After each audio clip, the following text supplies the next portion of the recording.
Alright, so yes, I know it's been a while. Magecraft, at least, man, 3 months or so. Yes, it's been a minute. I can't even remember right now.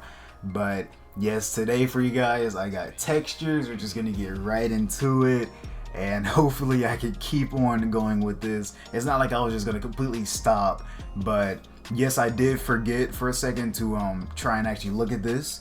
And this probably won't even matter for people who look at this like later on, 5 months after I upload this. But yeah, hopefully by then because I'm adding a lot of variety to the channel right now. So, I mean, maybe manga reactions, looking at Fate, a certain magical index, railgun. It's a lot that I'm doing right now. Probably not too many episode reactions. Yeah, really got to get back into those, especially for Fate. And actually movies too. I might look at some movies when I get the time, and hopefully it'll be like literally soon after I even make this. But other than that, I hope you guys will enjoy this. Make sure you like, subscribe, and yes, let's see what Otaku is talking about. In our previous lesson, I spoke of the structure of our universe on a macro level, covering how we are currently part of just a single world, a single timeline out of many that the universe at large maintains. It's important to know that other timelines exist, given that it's possible for us to interact with them to an extent. On the opposite end, it's just as important for us to realize the aspects of our own world that continue to evade us. Thus far, I've given lip service to locations such as the reverse side of the world, the wandering sea, and void space, without highlighting what they all have in common. Actually, what does he mean by textures? I never even thought about that. The layers of reality that exist in tandem with the reality we typically interact with. Okay. Obviously, our Earth is a planet orbiting the Sun in the Milky Way galaxy. It is a physical, tangible location that we humans and other life forms travel across, explore, and reside upon. That's how we perceive our world. We have no choice but to do so, and yet it would be foolish to assume the world only consists of things we can reach, see, and touch as mortal beings. By now, you all have experience with reality marbles, for instance, which use a lot of tremendous experience amounts with of that. mana to force one's mental landscape onto the world. Bounded fields also separate aspects of reality from each other. An entire location can be hidden away by a spell, and without prior knowledge or the ability to sense such things, you'd never know it existed. Well, on a much larger scale, our planet consists of textures, or layers of reality that wrap around the planet. Everything we humans recognize as real is only one of a handful of separate realities that all lay atop each other like layered carpets. This layer contains living things and the physical laws we abide by, but there was a time when such laws were far less strict. Of course, I'm referring to the Age of Gods. Divine spirits, born from human worship, aren't typically held down to the same physical laws that bind us. They used to roam the world where we could see and interact with them, but it's been stated to death by now that this is no longer the case. The Age of Gods came to an end as humanity embraced technology over faith. The gods and other phantasmal species didn't go extinct, however. Instead, they merely migrated to a texture below ours, one that we call the reverse side of the world.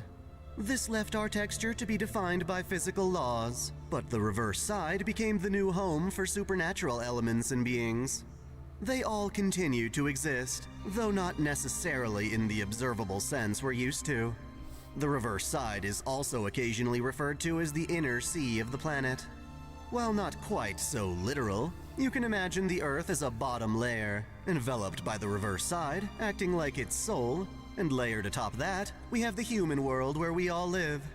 Mind you, these textures are not permanent. Just like the gods migrated from our layer to the reverse side, certain beings and powerful artifacts can create, alter, or even remove textures. To that end, the planet needs to maintain its textures, else they can be peeled away. Such would be the equivalent of the world's destruction, at least as far as we mortals are concerned. For instance, some may wish to resurrect the Age of Gods by discarding our layer, exposing the reverse side beneath it. To prevent this and other textural damage, Earth anchors its textures with the divine construct Rongominyad. In its true form, it is a pillar, or tower of light, that binds the planet's textures together. As the king who stood at the final moments of the Age of Gods, King Arthur was entrusted Rungominiad in the form of a lance, though it's worth noting the lance is merely a shadow of its main body. As a tower stitching together reality and illusion, it is often more metaphysical, such as the Root or Throne of Heroes. While there are other divine artifacts that serve to anchor our world's textures, Rungominiad is considered to be the most stable and significant. In a vague sense, the reverse side of the world can be described as the Earth that once was, the way things were before humanity existed. Considering always that gonna be humans something are a like critical that. part of the gods and other phantasmal beings, however, it's more accurate to say that the reverse side is a safe haven where supernatural concepts gather after humanity had abandoned them. It's just as much a record of humanity's mythological past as it is the planet's. Considering the reverse side of the world doesn't follow our physics, it's not surprising that it also doesn't follow our same Magecraft. Spells meant to affect humans, like the third magic, Heaven's Feel, don't apply to gods or phantasmal species. Generally speaking, humans can't interfere with the reverse side, let alone enter it, without a connection to the supernatural. It's difficult even for heroic spirits to traverse between the two textures, even with access to infinite attempts. When the Age of Gods ended, and phantasmal species migrated to the reverse side, some took longer in that journey than others. The British Isles, for instance, were one of the last places for the gods to vacate. As a result, the humans there were able to remain in contact with phantasmal beings for an extended period of time. During this era, the fairies in particular interacted with humans rather frequently, greatly influencing the legends surrounding King Arthur. Perhaps the most obvious is Vivian, the Lady of the Lake, who gave Artoria Pendragon Excalibur, the divine construct made by the fairies. The highest class of fairies are referred to as the Great Fathers and Great Mothers, and Vivian's counterpart, Morgan Le Fay, also qualifies as a Great Mother. Unlike her sister Artoria, who was born with the essence of the Red Dragon, Morgan was born as the spawn of Britain itself. Despite being a fairy, Morgan was raised as a human, destined to inherit the throne of her father Uther, if not for Artoria's conception. The Great Mother Vivian raised Lancelot as a foster parent, and Arthur's kingdom of Camelot was constructed with the aid of fairies. Other legends also speak to the lingering presence of fairies, such as one who stole 7 years of youth from the Celtic hero Finn McCool. The Wandering King Mandricardo also made an oath to the fairies that he would one day obtain the famed sword Durendal. Perhaps Arthur's greatest tie to the fairies comes from Avalon, the king's promised utopia. It is a paradise located at the same coordinates as Britain, but existing exclusively in the reverse side of the world. Derived from the Greek apple of immortality, Avalon serves as a place for the king to enjoy an eternal afterlife. Despite being the product of human history, it is cut off from the planet's surface, unaffected by the ever-changing state of our texture. Instead, Avalon enjoys spring sunshine, summer smells, autumn nights, and winter stars. Just It get is it all adorned in. with colorful flowers blooming across gentle hills. With no sign of civilization, it is a point where the land meets the sky in equal measure, surrounded by a distant forest. Nature Nothing but flourishes, nature. with both wildlife and ethereal fairies occupying the Peaceful. woods and waters. Beyond the forest are barren lands akin to Britain, where the fairies have settled after finally vacating the world's surface. It is said that ordinary humans cannot set foot in Avalon, not without bursting from its intense concentration of mana. Shoot, I wouldn't want nobody That said, coming up in there Artoria's too. mage Merlin found himself fleeing to Shoot, Avalon I'm after chilling up in angering there. Vivian. There, he became trapped in a tall tower in Avalon, unable to die until the world's end. Artoria herself, after terminating her contract with the Counterforce, was able to die as a human. Escorted by the fairies, she resided in Avalon, patiently waiting for her beloved Shiro to join her. Reaching Avalon, let alone the reverse side, is an extremely difficult accomplishment. Mere mortals cannot hope to do so, but as we know, Shiro transcended humanity by becoming a heroic spirit. Thus, after endlessly pursuing her, Shiro was ultimately able to reunite with the King of Knights. The odds are very close to zero, but not impossible, allowing other heroic spirits to access the reverse side after countless attempts from the throne of heroes. Similar to Shiro, Jeanne d'Arc also found her way to the reverse side of the world to reunite with her lover, Sieg. As remarkable as this is, there is, surprisingly, a more tangible way of nearing the reverse side from our lair. This is because, at the end of the Age of Gods, a creature called the Dragon of Albion initially refused to migrate. Instead, it waited until the Age of Man had arrived before making its journey. Was it numbers on it? Dug 2, deep 3, beneath 4? the ground, Okay. but died before reaching the reverse side, leaving behind a deep abyss where parts of its body fused with the earth. This cavern became known as the spiritual tomb of Albion, the very foundation upon which the clock tower was built. I'd mentioned this tomb before, but never in its relationship to the reverse side. As one travels deeper into the tomb, the more remnants from the Age of Gods can be found, including certain phantasmal species and mystical resources. The Mages Association even has its own force, the secret Autopsy Division, which mines the tomb for said resources. Mind you, the tomb is not a linear path, but more of an underground labyrinth, which can be entered from a scarce few entrances throughout the world. While the Clock Tower's management department has tried to control entrances to the tomb, others have still made their way inside. Hoping to claim the tomb's secrets for themselves, these grave robbers often wind up lost or disappearing into the abyss. While not a grave robber himself, Kuro Arashino earned his nickname Dr. Heartless after falling from the tomb into the world of fairies and having his heart stolen by them. In an effort to replicate the Wild Hunt, Trevor Pelham Codrington opened a gate to the fairy realm, leading to his son Wills falling in love with a fairy and closing the gate behind him to be with her. The reverse side of the world is indeed mysterious, but we also have plenty to consider in regard to our own texture. After all, I said that powerful beings can actually manipulate textures to their will. Chief among them are the true ancestors. As nature spirits, they are effectively the planet's sense of touch, and with that comes some remarkable abilities. One such ability is the Marble Phantasm, which allows them to shape reality itself, bypassing the laws of physics as we understand them. Okay. Perhaps even more impressive is the system known as Event Storage, an ability that allows true ancestors to both store and requisition the planet's textures. One could certainly argue that such abilities are too powerful to be given to beings who, like humans, can act based on emotion. The mages of the Wandering Sea found a way to hide their own headquarters within an isolated texture called the Moving Tomb. In appearance, it is a mobile mountain range peeking out from a torrential ocean.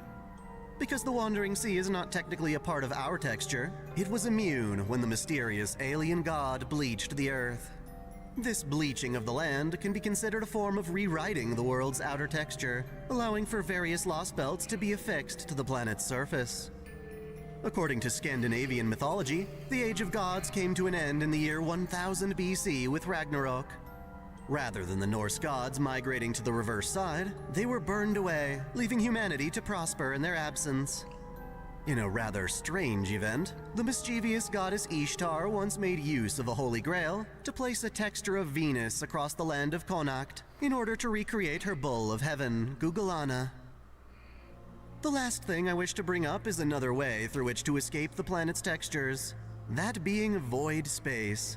Think of it as a sea of imaginary numbers that exists independent from the world's reality.